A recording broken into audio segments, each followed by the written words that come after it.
My wife said she was going to sell me, and I thought she was joking until Prime Sales Day, when she actually put me up for sale online. The description goes like this. This is my husband, a good-for-nothing freeloader without any income. If you're interested in a spineless bum, feel free to place an order.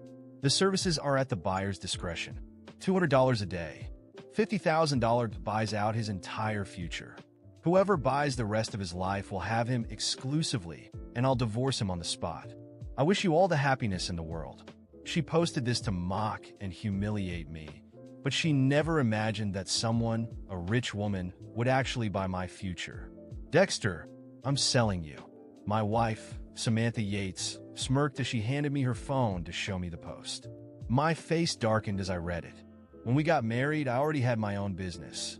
Afterward, she enjoyed the good life I provided.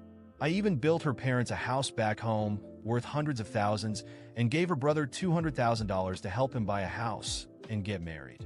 In our third year of marriage, my tech platform company went under. Since then, I've been working from home developing a video game. But in her eyes, that makes me a lazy bum who just plays games all day, never earning a dime. Samantha, isn't this going a little too far mocking me like this? I said, my voice cold. When things were good, I never hesitated to give everything I could for you and your family. But now that I'm down, you throw this in my face too far.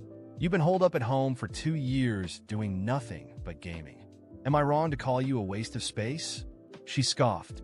And don't flatter yourself. No one's going to buy you anyway. It doesn't matter if anyone does. Just putting me up there shows how little you think of me. And I've told you 100 times, I'm working on a game. When it takes off, everything will turn around. Get a grip, Dexter. You'll never turn things around. Oh, and how can you be so sure of that? She sneered. Go look in a mirror. You look like a bum. The only difference between you and a street beggar is your clothes, and you're still talking about turning things around. My time is going into developing the game. Enough. I don't have time for your excuses. She grabbed her bag and headed for the door. It's past 8 p.m. Where are you going? I asked. To work, obviously. How else do you think we'll pay the rent? She shot back icily. After my company went under, the bank took back our house. I'll pay the rent. I shouted. Instinctively, she just laughed, slamming the door behind her. After a few cigarettes, I strapped on my helmet, opened up the delivery app, and waited for an order. Soon enough, I got a delivery for crawfish, and the customer even left a $50 tip asking that I peel the crawfish when I got there. After picking up the crawfish, I made my way to the customer at the Galactic Lounge karaoke bar. About half an hour later, I found myself outside room 808. Just as I reached for the door, I saw her Samantha. Inside, a group of 7 or 8 people were laughing and singing with Samantha, sitting right in the middle next to her ex, Tyson Caldwell. They were singing Only True Love, looking like a couple. Didn't she say she was working late? Guess she's working overtime at karaoke. I could feel the heat rise on my scalp like a storm cloud had just settled over my head. Just then, a heavy-set girl opened the door. Come on in. I stepped inside. Samantha, engrossed in singing, hadn't even noticed me. Just sit over there and peel the crawfish for me. Let me know when you're done, she said, pointing to a corner. I settled in back, turned to them, and started peeling. After a few minutes, the group decided to play a game of Spin the Truth. Samantha lost and picked truth. So how often do you and your husband? You know, Rebecca? The heavy-set girl giggled, prying into her private life. Ugh, don't make me sick. Forget weekly. We haven't done a thing in over a year. Samantha scoffed, full of disdain. Ever since I lost everything, she's kept her distance from me. No way. Not even once in a year. Are you telling the truth? Someone chimed in, incredulous. I swear, if I'm lying, let me get hit by a car, she said, raising her hand like she was making an oath. Well, does your husband even function? One of them asked with a snicker. If he doesn't, I'll just not like I care. She shot back. Samantha, that sounds miserable. Someone sighed. It's absolute hell. You guys don't know how disgusting he is. Lazing around all day on video games, living off me. Every minute I'm home with that deadbeat is torture. She sneered. Oh, Samantha, you deserve better, Tyson said, pulling her into a comforting hug. If it weren't for your mom opposing us back then, I wouldn't have married that loser out of spite. Samantha sniffled, clinging to him with tears streaming down her face. Samantha, I let you down. Don't cry. It hurts me even more to see you like this, he said softly, brushing her tears away. Come on, a few tears aren't enough. How about a kiss to really make it better? Yeah, kiss to rekindle those old flames. The others cheered. I stole a glance at them, and fury burned in every cell of my body.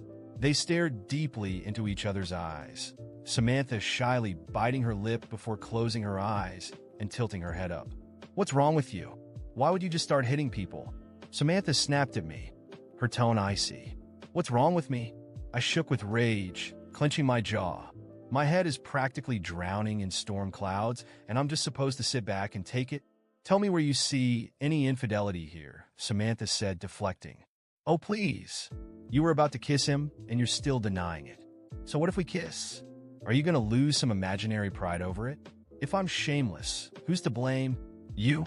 You live like a spineless loser, like some maggot in a sewer. Disgusting and worthless. She spat. My chest felt like it was going to explode. If you can't make Samantha happy, maybe you should take the high road and set her free, Rebecca suggested smugly. Right. Know your place. Samantha was the campus queen in college. And just look at her. Still gorgeous. Look at you now, a lowly delivery guy. How much do you even make a day? Another girl added, scoffing. Turns out these were all Samantha's college friends.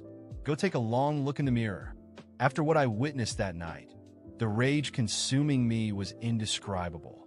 My head boiled as I left that karaoke bar, leaving the peeled crawfish on the table, just as she had ordered, but not without casting one final look at Samantha. She barely noticed my exit, too busy laughing and being comforted by her ex-boyfriend, Tyson. The mere thought of his name made my stomach churn. On the way back home, her words echoed relentlessly in my mind. Disgusting and worthless. That's how she saw me. Nothing more than a dead weight, a beggar in better clothes. And the worst part was the smug look on her face, as if I was powerless to fight back, as if it was my destiny to endure all of it. When I got home, I sat on the couch for hours, staring at the wall. My life wasn't just a failure in her eyes. It was as though I didn't even have the right to try and make things better. I could have exploded in that karaoke room, shouted, fought back, but no. I wouldn't give her and that group of parasites the satisfaction of seeing me lose control. She thought I was weak? Well, Samantha was about to find out who the real weak one was. I spent the entire night planning. The next day, while Samantha was still asleep, I reviewed every document and contract proving the money I had poured into her family. That house I built for her parents, it was in my name.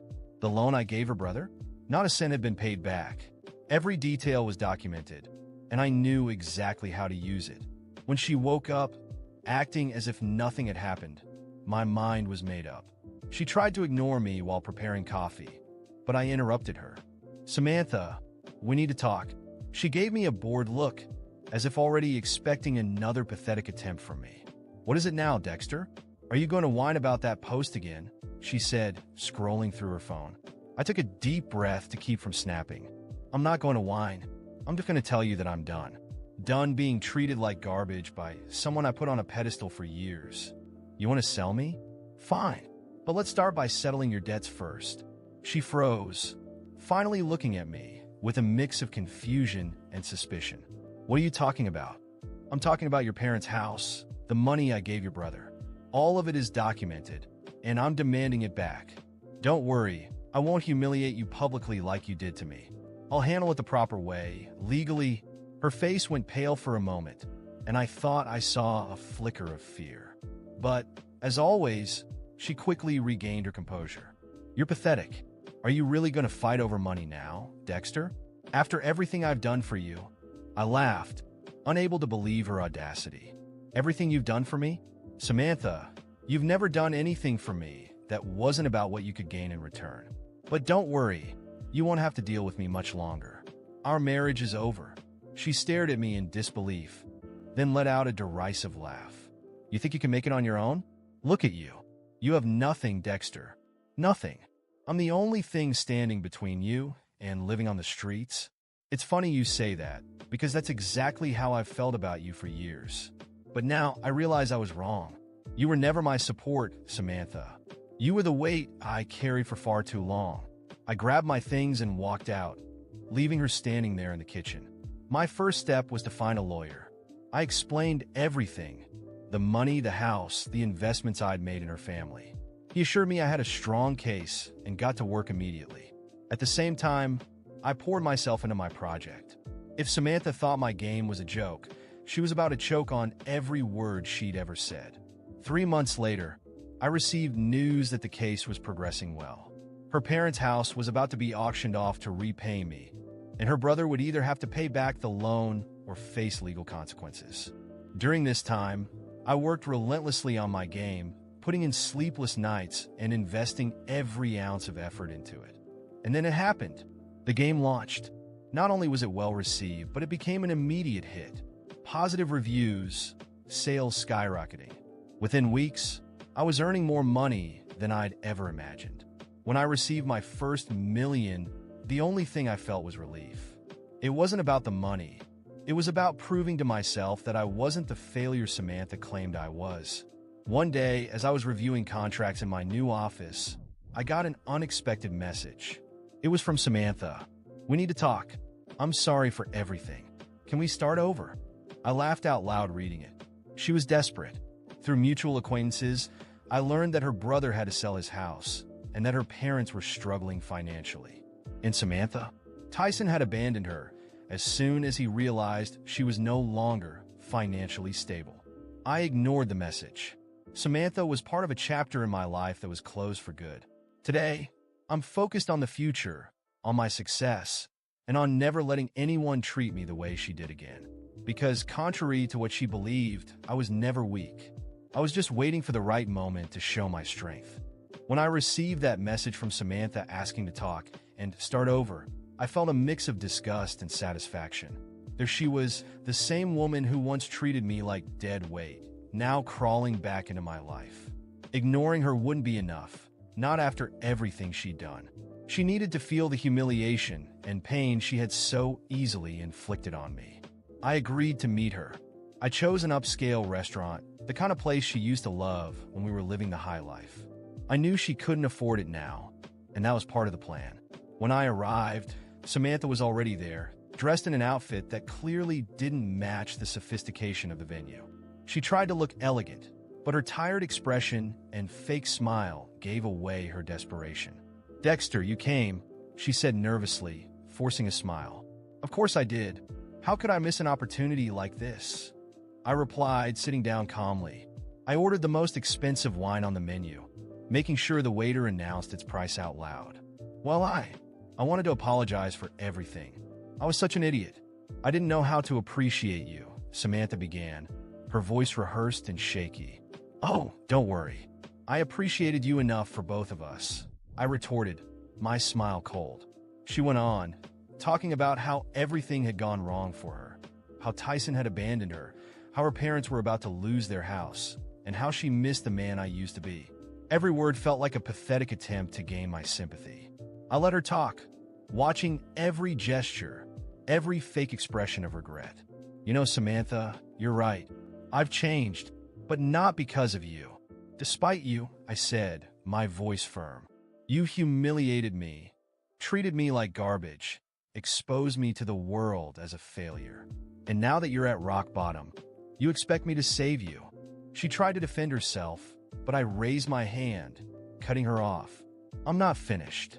Do you know what I did after I left? I worked. I fought. I proved that I'm so much more than you ever imagined. Today, I have a multi-million-dollar business, international contracts, and people who respect me. And do you know what you have? Nothing. Because that's exactly what you deserve." Her face went pale. The people at nearby tables began glancing our way, sensing the tension. "Remember that ad you made to sell me?" I continued, leaning slightly forward. "Well, Samantha, today I wouldn't pay a single cent for you." She started crying, and for the first time, I felt something like relief. I didn't need to yell or do anything more. Her tears were proof that she finally understood the magnitude of what she'd lost. I stood up, placing cash on the table to cover the bill. Before leaving, I looked at her one last time. Good luck, Samantha. You're gonna need it. I walked out of that restaurant without looking back. Not because I was running away, but because that chapter of my life was finally closed. Today, my life is in a place I could hardly have imagined just a few years ago. My gaming company has grown exponentially. Our latest release was a global success, and the media regularly seeks me out for interviews. I live in a modern home overlooking the ocean, surrounded by people who value and believe in me. I've also started investing in social projects, helping young developers break into the tech industry. It's incredibly fulfilling to know that many of them have gone on to achieve their own dreams, and I'm proud to have been part of their journey. As for Samantha, I've heard she's staying with a friend, living off their charity. Her parents lost their house, and her brother failed to repay his debts. Tyson disappeared from her life, along with all the so-called friends she once held in such high regard. I should feel pity, but I don't. Every tear, every hardship she faces is a reflection of the choices she made. My greatest revenge wasn't humiliating her in that restaurant. It was showing her and the world that the strength she never saw in me was real. Today, I am living proof that no one has the right to define us by our failures. Yes, I fell, but I got up stronger than ever. And Samantha? She'll remain on the ground forever.